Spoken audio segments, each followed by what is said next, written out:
Okay, so I've got a totally new theory here in my head, and that is the heaters, which are supplied by an orange wire you can see traveling through here, and then there's a gray return wire. It just parallels its way through the tubes. If we start at tube number 1, the heater, let's say the ground side of the heater, is not grounded here. And that's true of this tube. It's not grounded to the chassis here, or here, or here. But there is a ground connection made up on tube number 1. Tube number 2 rather.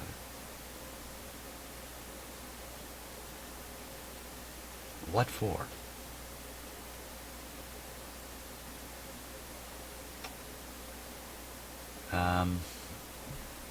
There's voltages, current rather, running on all these wires. You know, the heavy current, relatively heavy current, to heat up the heaters. And that current is causing a voltage drop on all the wires coming to it and the wires going back.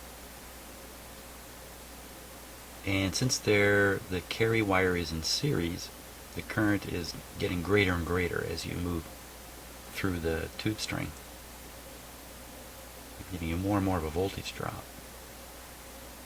By the time you're out here, the voltage of the return wire is quite a ways above ground. Ground being literally where the wire coming out of the transformer here that supplies the heaters is grounded. Hey, where's that? I'll take a look at that too. I think it's right here. I think it's this one right here.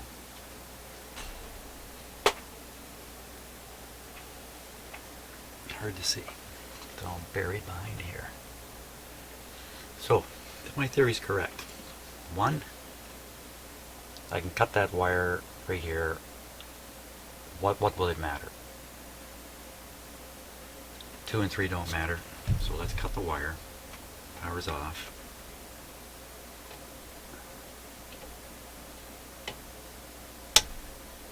Let freedom ring. Okay. Ring or rain? Let's just make sure that. So, I have now isolated the heater string away from the chassis at this point. It's isolated everywhere else.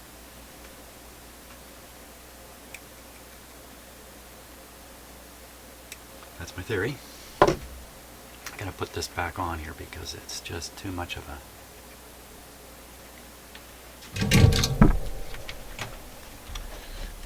antenna.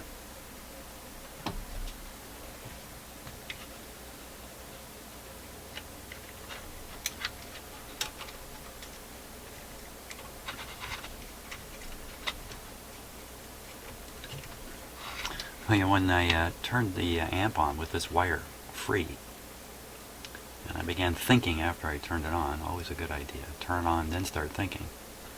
And I started to realize there's no volume control on this wire. As soon as the hum started coming, I turned the amp off. But instead of getting the expected result, which was a quick drop in volume, it kept getting louder. At that point I went into panic mode because I couldn't understand what's happening. Of course, what was happening was the heaters were still heating up the cathodes.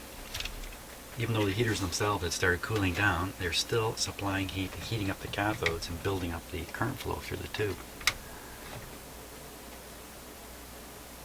Of course, I couldn't think fast enough. So I went into panic mode and actually turned the supply back on to the amp for a moment. But I got into that panic mode, you know, that's so dangerous a thing in a shop like this. That's why I like to have all the wires clear and all that kind of stuff, because if I do go into panic mode, I really can't know what I'm going to do next. You know what I mean?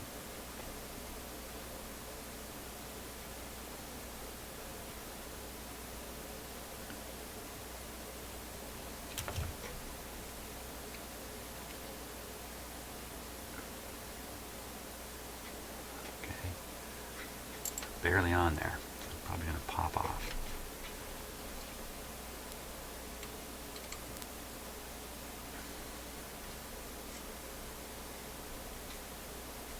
Putting on the ground connection too. Hey, you know what? There's capacitors in here that might have some hundreds of volts on them still.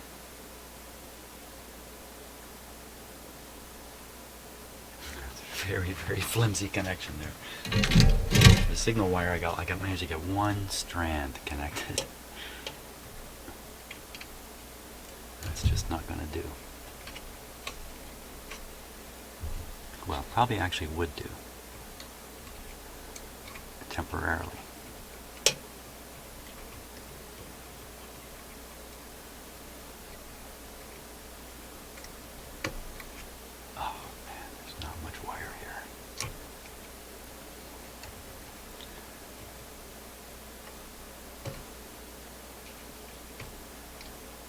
Nothing left of it.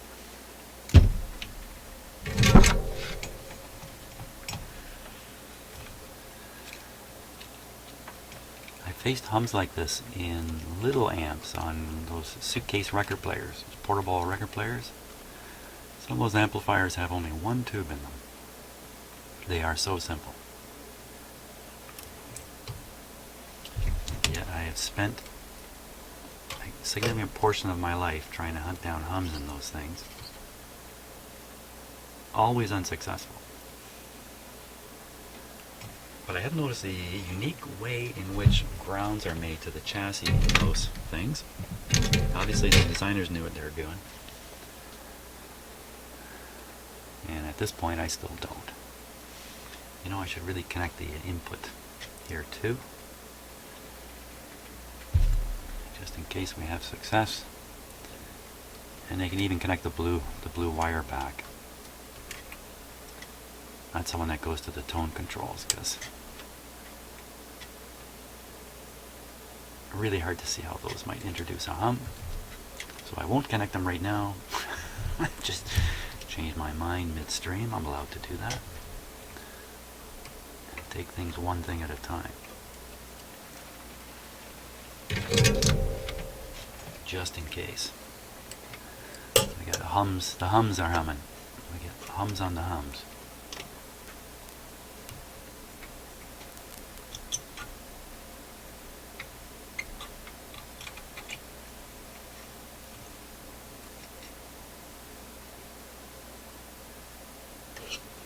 Okay, again, it's just kind of tacked on. Good enough for experimenting. Okay, so I've cut away the ground here, reconnected the input into amp number 2. The output of amp number 1 is still disconnected. The tone controls are disconnected. Everything else is reconnected. Volume's down. It's down now.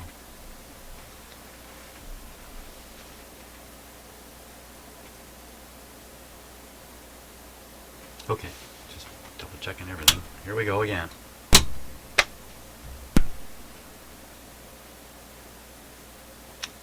The reason I shut it off was my lights didn't come on at all. I think that's okay. They won't come on for a bit. Here we go. Now they're coming on. Because I'm running the amp on mid power. I think I'm running it on mid power. Did I do something terrible here?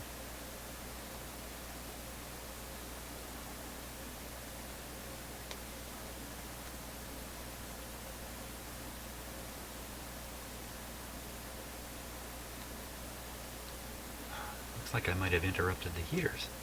Oh, I can't. Can't be.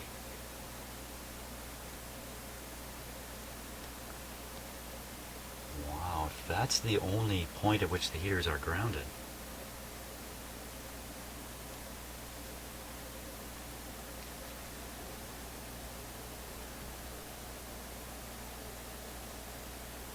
Yeah. So the only thing that's lit up is the rectifier. All we're getting is B+.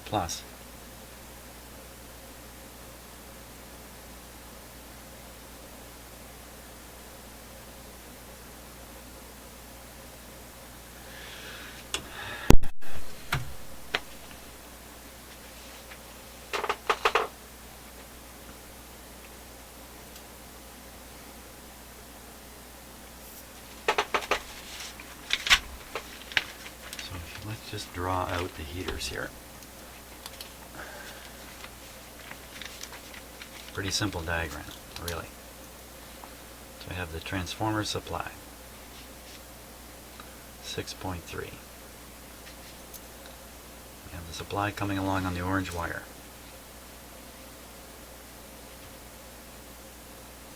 We have another supply coming along on gray wire. We have the heaters connected like this.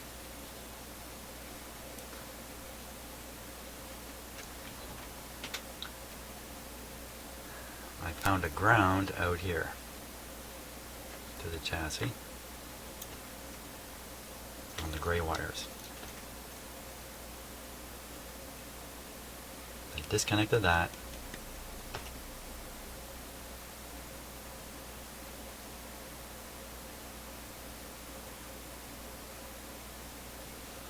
So that means this really looks like this. This must not exist. This must come down to the chassis. And the only way to heat these up is to pick the current up. That's an even worse scenario. That's an even worse scenario. That means all the current has to flow through the chassis to run the heaters. Let's see if we can find these two wires here and see how they go into the setup. Into the setup. It's quite a setup, all right. Okay, I'm going to use my amp is off. Let's go hunting here. Close up camera. My messy shop here. It's making this a little bit difficult. I gotta reduce the focus here before we switch over.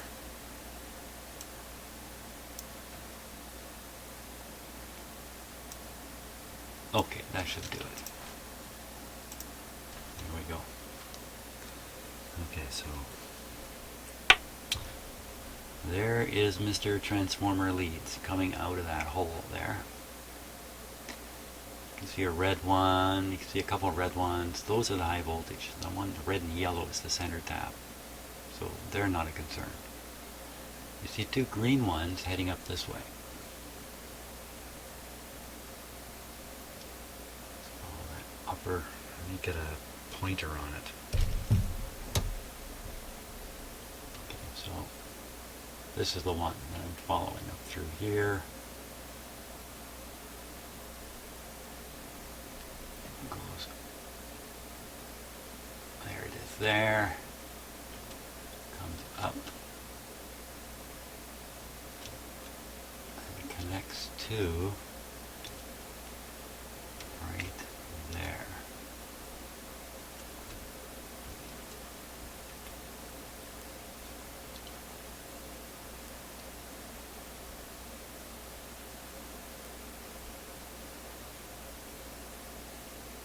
It then becomes the orange one, does it? Right from there is the orange.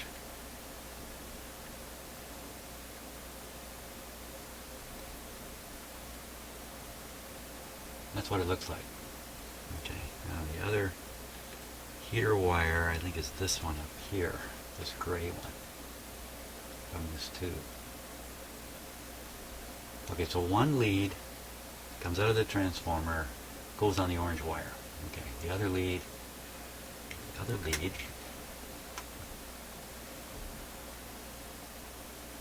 is into this crazy grounding spot where one of the filter capacitors was connected. It comes along, and presto, goes to ground there.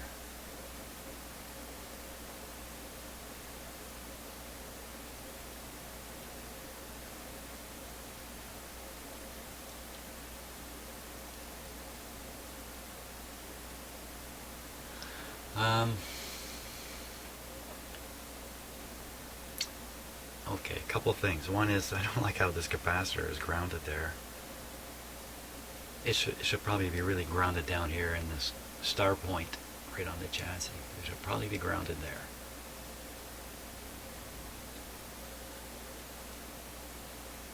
Number two, what a messy deal that is. That wire's had quite a life, that little piece of wire there. Wait a minute. Don't get them mixed up.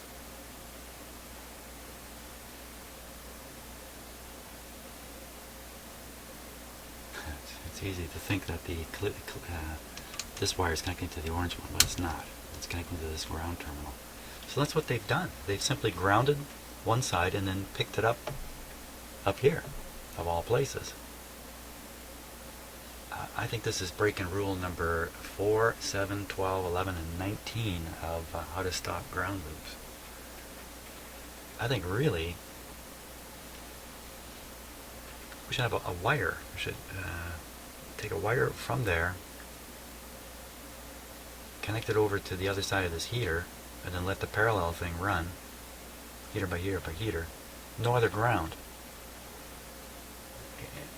You could even lift this ground right off here, I think.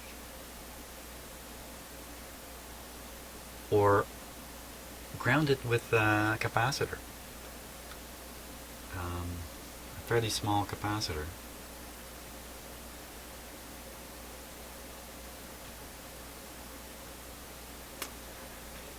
Then I gotta do something about this. Okay.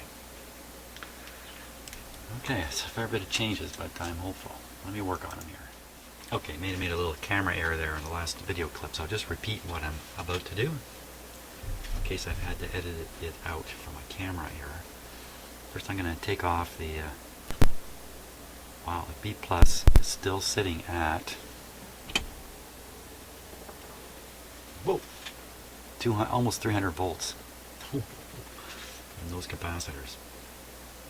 So I think, I think a smart move at this point would be, yeah, almost 300 volts in that capacitor. I don't care for the excitement of shorting them. Get these clip leads out of the way here. That's my scope ground, this one.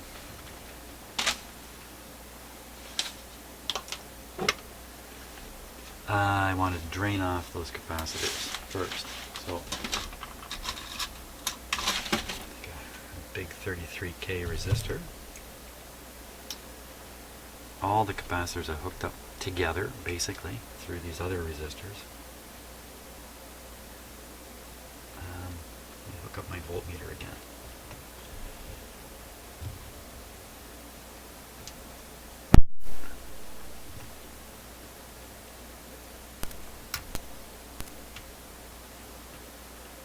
There's the voltmeter. I'm going to bleed it down through a resistor here.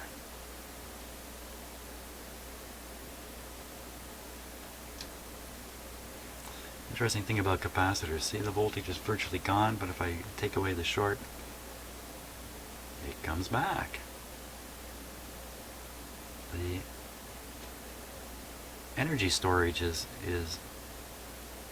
to do with the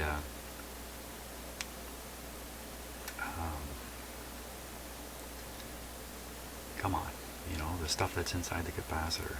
It doesn't carry electricity. I want to say electrolyte. Okay, I'm having a word problem here.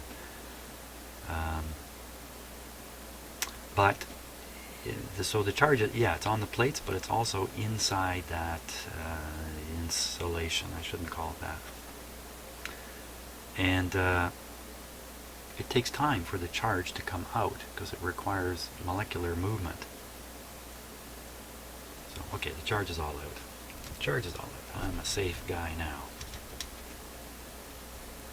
Basic rule is, if it takes a minute to charge up, it takes a minute to discharge. That's the basic rule there. Okay, so we can get this out of here. Glad I saw that. I was on my way to having a bit of unnecessary excitement. Now, what I'm going to do is I'm going to cut away this capacitor right away.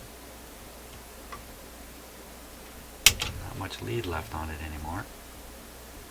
I'm going to reconnect it down here. I'm going to cut away this ground connection here.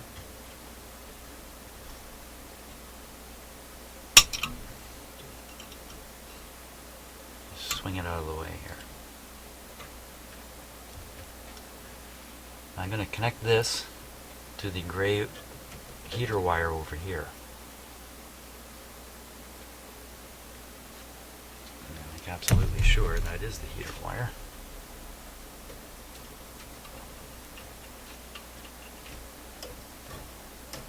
No doubt, right there. From there to there. We'll reconnect the capacitor down here. We'll leave it just like that. Ungrounded heaters. And we'll run the amp that way. See what kind of trouble we can get into. So, make up a wire here.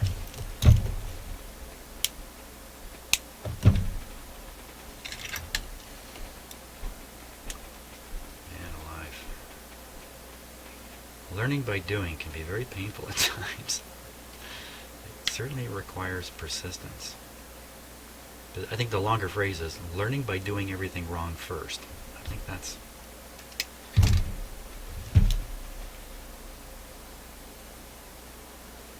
a more correct way of saying it. So I'm going to connect right in here.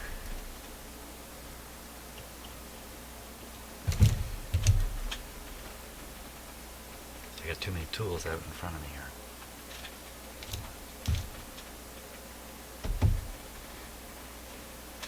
Oh, here we are.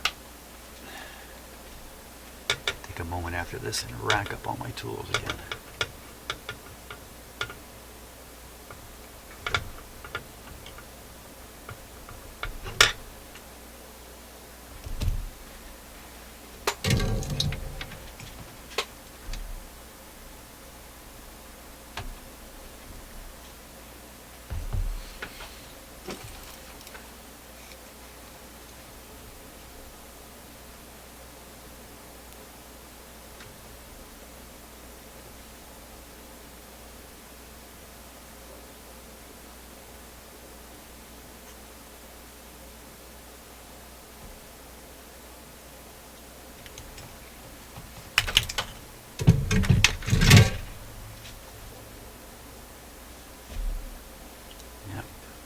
Stuff on the bench here.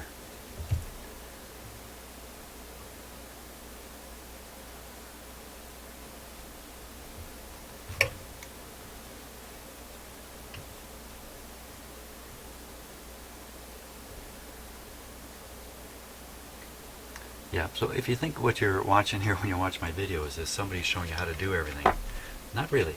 You're just seeing what I've figured out on my own, or not on my own by any means, just through all my life experience.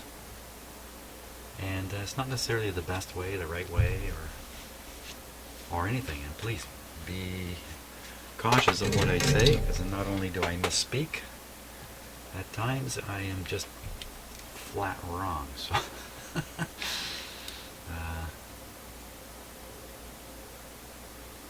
so I'm not.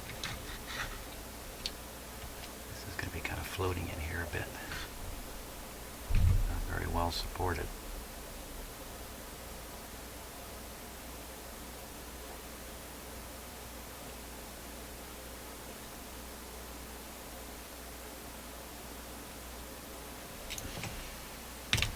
But the best thing you can learn from me is persistence, I think. Okay, so that's reconnected now to ground. A more appropriate location, I think. Now we need to connect this big honk, which I don't want to bend around, over to here. That'll re-energize the heaters.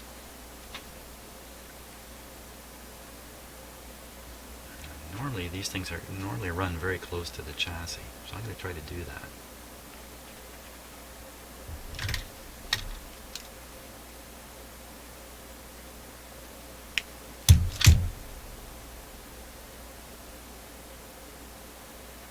And the worst that's going to happen here is I'm just going to learn a little more. And the best that's going to happen is it's going to be goodbye hum. Because from what I read and what I understand at this point, the last thing you'd want to do is feed the heaters through the chassis. In fact, I think I read somewhere, and I know this is a common approach, but this is a common problematic approach, which maybe doesn't matter at higher frequencies like radio signals, actual RF signals.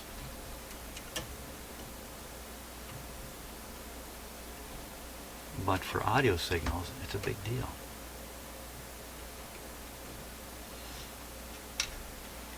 That's good. Could probably use a heavier gauge of wire here, but I'm not going to worry about that. Why worry about that? Also, absolutely double check that I'm on the right terminal.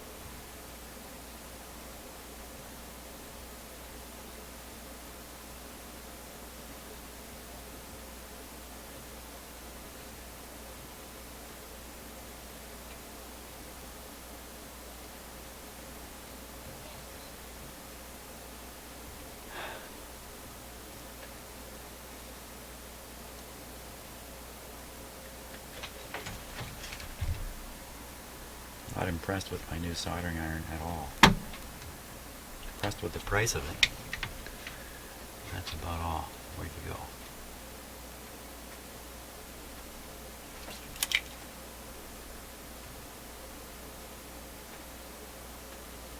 There we go.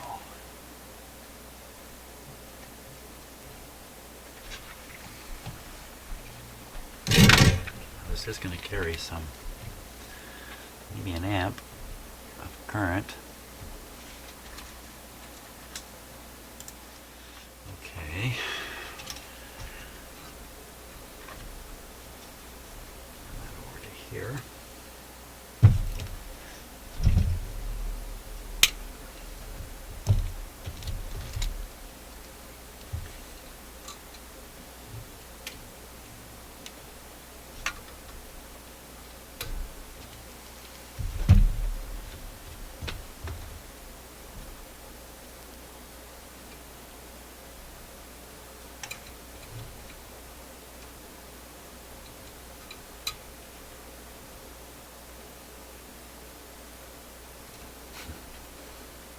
What is this? It's just a big blob of what?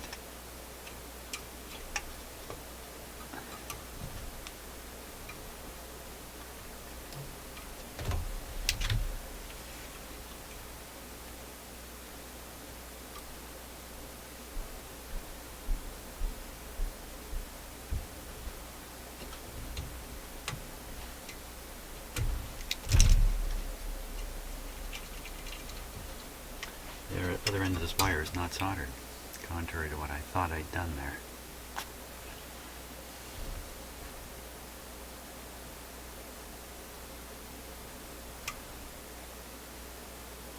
I have no idea what I'm actually twisting this wire around.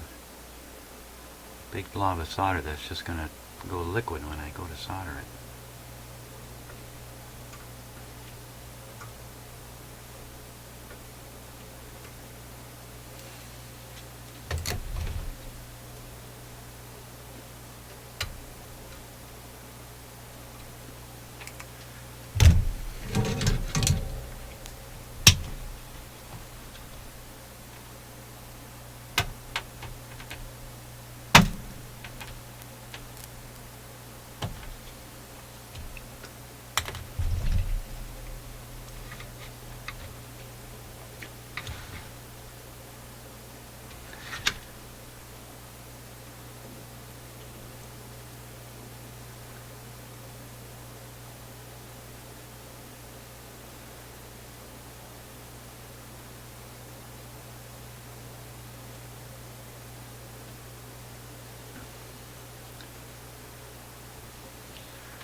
That's a horrible connection, but again, we're just kind of doing testing here.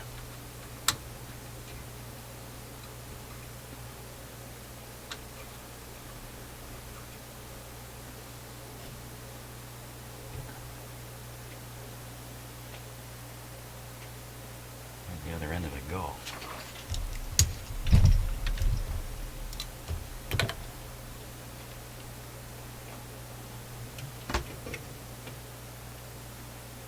that?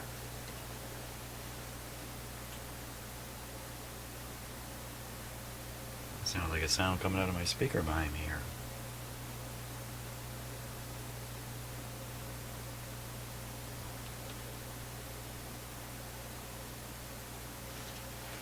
A little tiny charge may be left in there, and I shorted it over to something here. That's probably what happened.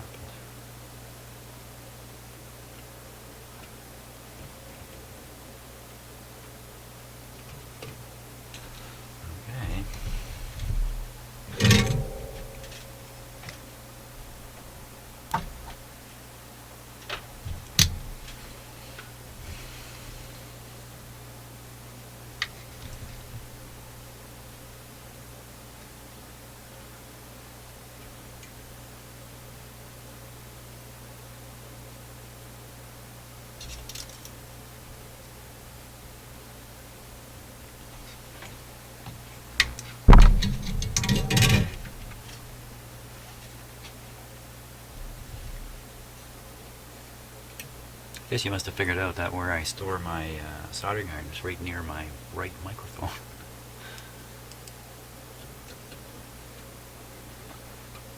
That's got it. Okay, so we've disconnected this ground. It's just hanging here. We've reconnected this capacitor to ground. We now have this connected to the heaters. Is there really no ground on the heaters now?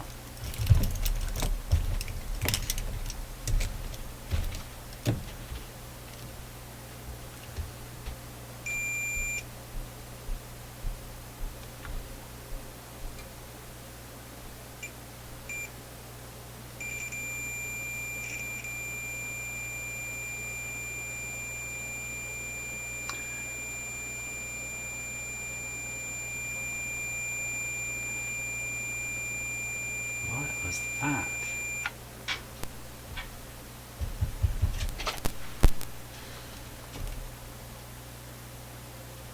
Or did I just make a terrible mistake?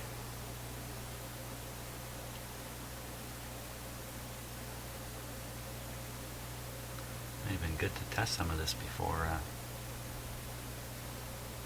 Okay, so who's got a ground? Where's a ground? How's that happening?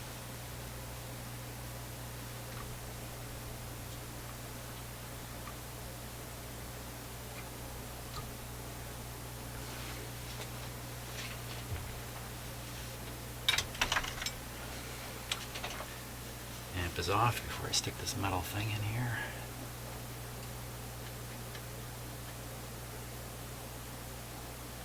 So the other wire connects to the orange.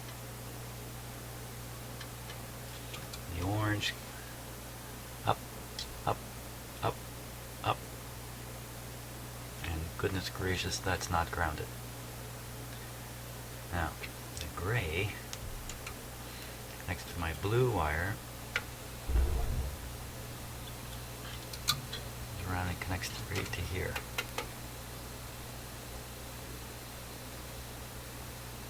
That gray goes up to here, to here, up to here, up to here. I don't see any ground.